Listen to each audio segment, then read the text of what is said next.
जोहार दोस्तों, आप सभी को स्वागत। जोहार एग्जाम में स्वागत। दोस्तों आप लोग कैसे हैं? मेरे ख्याल से अच्छे होंगे, अच्छे से अपना प्रिपरेशन कर रहे होंगे। दोस्तों रोजाना की तरह में फिर से आप लोगों के लिए जीके की इंपॉर्टेंट 20 क्वेश्चन लेकर आए हैं, जो कि दोस्तों ये आप लोग आगामी आने वाले झारखंड महिला सुपरवाइजर, झारखंड आचार्य एग्जामिनेशन में दोस्तों आप लोग के यहाँ से प्रश्न देखने को मिलेगा। जैसा कि दोस्तों आप सभी को पता होगा कि झारखंड सहायक आचार्य का आप लोग का 1 से 5 क्लास के लिए एग्जाम का डेट भी घोषित कर दिया गया है, जो कि दोस्तों 27 अप्रैल 2024 को डेट निर्धारित कर दिया गया है। ठीक है, जो भी कैंडिडेट भरे होंगे वो अपना एडमिट कार्ड चेक कर लेंगे। ठीक है, तो चलिए हम लोग आज के प्रश्न को स्टार्ट करते हैं। तो देखिए, वह स्थान जहां प्राक अशोक ब्राही लिपि का पता चला, कहाँ पे पता चला दोस्तों? नागार्जुन कोंडा में, या फिर अनुराधापुर में, या फिर ब्रह्मागिरी में, या फिर मास्की में। तो दोस्तों इसका आंसर हो जाएगा आप लोग का अनुराधापुर, यानी कि B number option is the right answer. Next प्रश्न है, निम्नलिखित में से हिरण्य गर्भ धार्मिक कार्य कराया था किसने? मयूर शर्मन ने, हरिश्चंद्र ने, दंती दुर्ग ने, हर्ष ने। तो दोस्तों इसका आंसर हो जाएगा दंती दुर्ग ने, यानी कि सी नंबर ऑप्शन दोस्तों बिल्कुल राइट आंसर हो जाएगा। ठीक है ना। नेक्स्ट प्रश्न है आप लोग का, निम्नलिखित वंशों ने किस क्रम में दिल्ली पर शासन किया था? नीचे दिए कोट से सही उत्तर आप लोग चुनिए। खिजली, खिलजी, लोधी, सैयद, गुलाम। देखिए कोड दिया है, उसको आप लोग चूज करके बताना है। ठीक है, सबसे पहले किसने राइज किया था दिल्ली के शासन में, तो वो आप लोग को बताना है। ठीक है, तो दोस्तों ये आप लोग बता देना चाह रहे हैं, सबसे पहले गुलाम ने दिल्ली के शासन में राज किया था, देन उसके बाद खिलजी ने, उसके बाद आप लोग सैयद ने, उसके बाद लोधी ने। ठीक है, इस हिसाब से दोस्तों हम लोग का डी नंबर जो ऑप्शन होगा बिल्कुल राइट आंसर हो जाएगा। नेक्स्ट प्रश्न है, अंग्रेजों द्वारा सिंध विजय संपन्न हुई कब, किसके समय में हुआ था दोस्तों?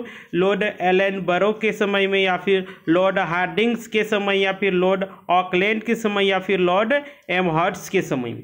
तो दोस्तों ये आप लोग बता देना चाह रहे हैं लॉर्ड एलन बरो के समय, यानी कि ए नंबर ऑप्शन बिल्कुल सही आंसर हो जाएगा दोस्तों। लॉर्ड एलन बरो के काल की बात करते हैं दोस्तों, इनका काल 1842 से 1844 था। ठीक है, और उससे आप लोग बताना चाह रहे हैं 1843 ईस्वी में सिंध को पूर्ण रूप से ब्रिटिश साम्राज्य में मिला लिया गया था। कब दोस्तों? 1843 ईस्वी में। इस डेट को आप लोग याद कर लीजिएगा या फिर नोट डाउन कर लीजिएगा। ठीक है, और दोस्तों प्रथम आंग्ल युद्ध का एक प्रमुख परिणाम भी ये था। ठीक है, नेक्स्ट है, निम्नलिखित में से किसने बड़ी बुद्धिमानी के साथ अलीपुर षड्यंत्र मामले में अरविंद घोष का बचाव किया? चित्तरंजन दास, WC बनर्जी, मोतीलाल नेहरू, तेज बहादुर शत्रु। तो इसका आप लोग बिल्कुल करेक्ट आंसर हो जाएगा दोस्तों चित्तरंजन दास जी। कौन दोस्तों? चित्तरंजन दास जी।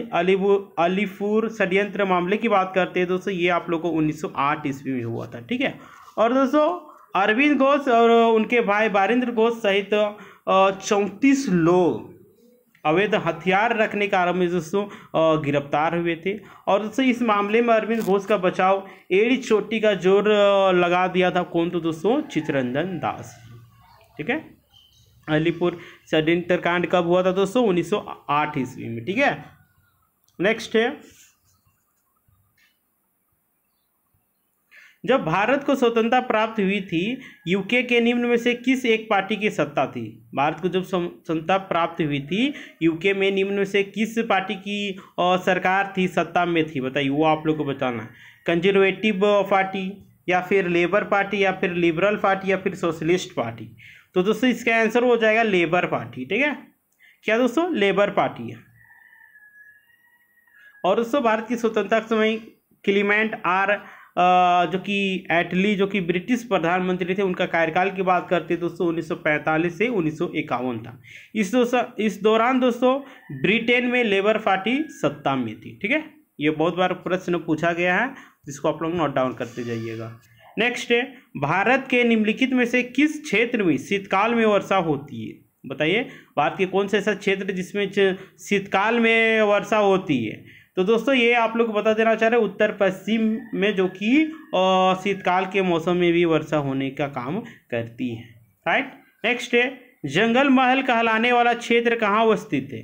पश्चिम बंगाल, झारखंड, असम, या फिर बिहार? तो इसका बिल्कुल राइट आंसर हो जाएगा पश्चिम बंगाल। ठीक है, क्या होगा दोस्तों, पश्चिम बंगाल। नेक्स्ट है, निम्न नदियों में से कौन सी एक हिमालय की 3 श्रेणियों का आर पार काटती है, रावी, सतलज, चिनाब या फिर झेलम। तो दोस्तों इसका करेक्ट आंसर हो जाएगा सतलज, यानी कि बी नंबर ऑप्शन बिल्कुल राइट आंसर हो जाएगा। ठीक है ना। नेक्स्ट है, निम्नलिखित में से किस भारतीय राज्य की सीमाएं भूटान राष्ट्र के साथ नहीं मिलती। देखिए आप लोगों को बताए थे कि भारत के पड़ोसी राज्य से आप लोग पढ़ लीजिएगा, इसमें आप लोग का एक प्रश्न देखने को मिलेगा। ठीक है, तो बताइए किस भारतीय राज्य की सीमाएं भूटान के साथ नहीं लगती है, सिक्किम, मेघालय, अरुणाचल प्रदेश या फिर पश्चिम बंगाल।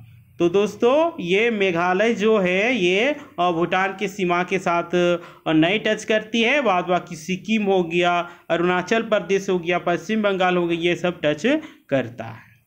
राइट। नेक्स्ट प्रश्न है आप लोग का, निम्नलिखित में से कौन सा युग्म सही सम्मिलित नहीं है, कौन सा युग्म गलत है। देखिए 4 ऑप्शन दिया हुआ है और 3 सही है, एक गलत कौन है वो आप लोग को चूज करके बताना है। ठीक है, तो दोस्तों जैसा कि आप सभी को पता होगा नाइजीरिया। ठीक है, क्या बात करेंगे दोस्तों, नाइजीरिया। ये आप लोग का ऑप्शन गलत है, क्योंकि आप लोग को बताना चल रहा है राजधानी नाइजीरिया की राजधानी अबूजा है और यहाँ रबात दिया हुआ है। ठीक है, और नाबिया की राजधानी बिंडकुक है, केनिया की राजधानी नैरोबी है, घाना की राजधानी अकरा है। ठीक है, और राजधानी से मुद्रा से यहाँ से प्रश्न देखने को मिलेगा, इस पोर्शन के आप लोग क्लियर कर लीजिएगा। नेक्स्ट है, भारतीय संविधान के अंतर्गत निम्नलिखित में से किसे मूल अधिकारों का संरक्षक समझा जाता है, संसद को, राष्ट्रपति को, न्यायपालिका को, प्रधानमंत्री को। तो दोस्तों ये न्यायपालिका को, यानी कि सी नंबर ऑप्शन बिल्कुल सही आंसर हो जाएगा। ठीक है, देखिए भारतीय संविधान के अंतर्गत मूल अधिकारों का संरक्षण न्यायपालिका को माना जाता है। संविधान की आर्टिकल 32 के तहत सर्वोच्च न्यायालय तथा अनुच्छेद 226 के तहत उच्च न्यायालय मूल अधिकारों को उल्लंघन के विरुद्ध उपचार उपलब्ध कराता है। ठीक है, नेक्स्ट है, भारतीय संविधान का कौन सा अनुच्छेद राष्ट्रपति को उच्चतम न्यायालय से परामर्श करने की शक्ति प्रदान करता है, आर्टिकल 129 या फिर आर्टिकल 132 या फिर आर्टिकल 143 या फिर आर्टिकल 32। तो दोस्तों इस प्रश्न के आंसर हो जाएगा आर्टिकल 143, यानी कि सी नंबर ऑप्शन बिल्कुल करेक्ट आंसर हो जाएगा। नेक्स्ट प्रश्न की बात करते हैं। नेक्स्ट प्रश्न है, पंचायती राज से संबंधित निम्नलिखित कथनों में से कौन सा सही नहीं है। देखिए पंचायती राज से भी आप लोग प्रश्न पूछा जाएगा, तो पंचायती राज आप लोग पढ़ाए थे। ठीक है, तो उसका क्लास नहीं देखे होंगे तो आप लोग देख लीजिएगा। तो दोस्तों पंचायत व्यवस्था भारतीय ग्रामीण जीवन का युग में से एक अभिन्न अंग है, सही बात है। 7वां संशोधन दोस्तों 15 अगस्त 1993 को प्रवाहित हुआ है ना, जो कि बिल्कुल रॉन्ग आंसर है, क्योंकि दोस्तों 24 अप्रैल 1943 को 73वां संविधान संशोधन अधिनियम पारित हुआ था। ठीक है, यानी कि बी नंबर ऑप्शन बिल्कुल सही आंसर हो जाएगा इस प्रश्न के हिसाब से। और पंचायती राज दोस्तों त्रिस्तरीय व्यवस्था है, भारतीय संविधान के अनुच्छेद 243 जी उसके जुड़ी महत्व को बढ़ाता है। ठीक है, नेक्स्ट है, भारतीय संविधान को कौन सा भाग और अध्याय संघ और राज्यों के बीच विधायी संबंध के बारे में है, भाग 11 अध्याय 1 या फिर भाग 11 अध्याय 2 या फिर भाग 12 और अध्याय 1 या फिर भाग 12 और अध्याय 2। तो दोस्तों इस प्रश्न के आंसर हो जाएगा आप लोगों को भाग 11 और अध्याय 1। ठीक है, नेक्स्ट है, देखिए निम्नलिखित में से कौन से संवैधानिक प्राधिकरण है, राज्य निर्वाचन आयोग, वित्त आयोग, मुख्य निर्वाचन अधिकारी या फिर पंचायती राज। तो देखिए कूट दिया हुआ, इसमें छांट के बताना है कौन संवैधानिक प्राधिकरण है। ठीक है, तो ये आपका बिल्कुल करेक्ट आंसर हो जाएगा सी, यानी कि 1, 4, 3। ठीक है, सॉरी 1, 2 और 4, 3 जो कि ये संवैधानिक प्राधिकरण नहीं है, बाद बाकी निर्वाचन आयोग हो गया, वित्त आयोग हो गया, आप लोग का पंचायत हो गया, ये सब हाई। ठीक है ना, नेक्स्ट प्रश्न की ओर बढ़े। नेक्स्ट प्रश्न है आप लोग का, निम्नलिखित में से कौन सा बैंक मुख्यतः लघु उद्योगों के संबंध में कार्य करता है, SIDBI, IDBI, ICI या फिर नाबार्ड। तो दोस्तों इसका आंसर हो जाएगा आप लोग को ICIDIB बैंक, है ना। जो कि ए नंबर ऑप्शन बिल्कुल सही आंसर हो जाएगा। और इस बैंक की स्थापना की बात करते हैं दोस्तों 1990 में इसका स्थापना हुआ था। आप लोग डेट को भी नोट डाउन कर सकते हैं, ठीक है, ये भी आप लोगों को पूछा जा सकता है। नेक्स्ट है, निम्नलिखित में से कौन निर्धनता के लिए उत्तरदायी नहीं है।